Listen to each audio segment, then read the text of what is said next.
दोस्तों, Chinese communist and भारतीय communist में पता है क्या फ़र्क है? आप चाहे तो मतलब कहीं से भी ये पता कर सकते हो।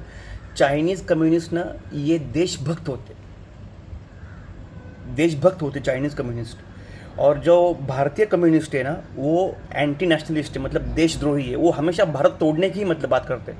आप एक ऐसा कोई चाइनीज़ कम्युनिस्ट दिखाओ कि जो अपना देश तोड़ने की मतलब बात कर रहा है। लेकिन भारतीय कम्युनिस्ट जो है, भारत में जो कम्युनिस्ट है, वो हमेशा देश तोड़ने की मतलब बात करता है।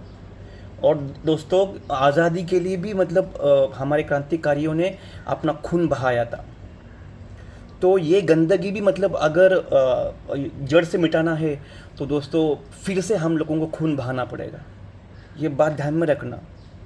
क्योंकि कि जब तक हम मतलब हम हमारी ताकत इनको नहीं दिखाते, तब तक ये चुप नहीं बैठेंगे और तब तक उंगली करते रहेंगे। मुझे मुझे एक एक बात बताओ। जो अभी सौरव दास का इतना बड़ा घर है, वो इतना 9-9 लाख रेंट देता है। वो अभिजीत दीपके का वो बोस्टन का वो जो अभी ये आया सर्टिफिकेट, वो झूठ था। मतलब उसको मतलब पता नहीं कहाँ से पैसे मिले, फिर कहाँ से गया। उसका बाप तो मतलब शक्ल से मतलब एक बहुत टाइप का मतलब गे लगता है।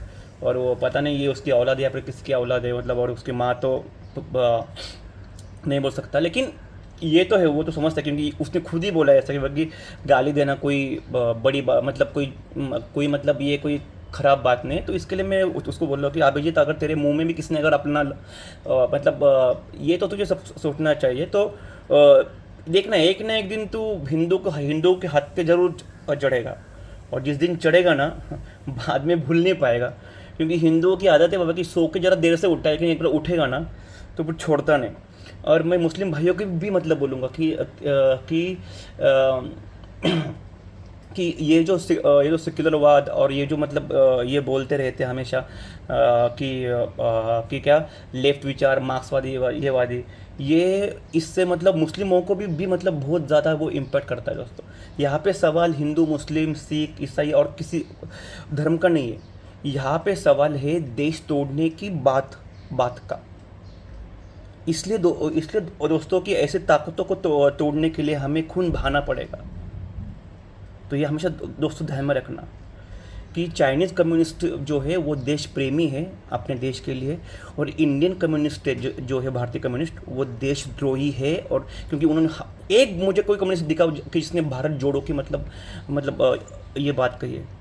और उन्हीं में से जो दीपक की ये उन्हीं में से कोई पिल्लू, वो आज नहीं तो कल हाथ पे जरूर चढ़ेगा, वो अब ध्यान में रखना। और ये मतलब जब से ये आए तो बहुत सारे पार्टी तो मतलब खुश हुई है, मतलब अपोजिशन। उन लोगों को मैं एक बात ध्यान में देना चाहता हूँ कि ये जो दीपक या उसी जो गैंग है, वो कभी भी मतलब राष्ट्रवादी पार्टी के वोट्स को तोड़ नहीं पाएगी। अगर ये तोड़ पाएगी तो आपके ही वोट को। तो ये बात ध्यान में रखना। इससे कोई भी राष्ट्रवादी पार्टी को घाटा नहीं होगा, उल्टा जितना आप ये फिर से नया बंदा आप लोगों उसके थ्रू आया है, तो ये आपके ही वोट को वो डेंट करेगा। ये बात ध्यान में रखना। तो इसलिए तो वो सब अभी जिसकी सत्ता है वो खुश है बाबा कि चलो हमने और एक इनके पिछवाड़े में बैठा दिया। तो ध्यान में रखना ये बात। ये बहुत बड़ी पॉलिटिकल ये है जो जिनको पता नहीं कि उसमें अपनी लगने वाली है। तो ये सोच हमें दोस्तों ध्यान में रखनी पड़ेगी। Thank you. भारत माता की जय।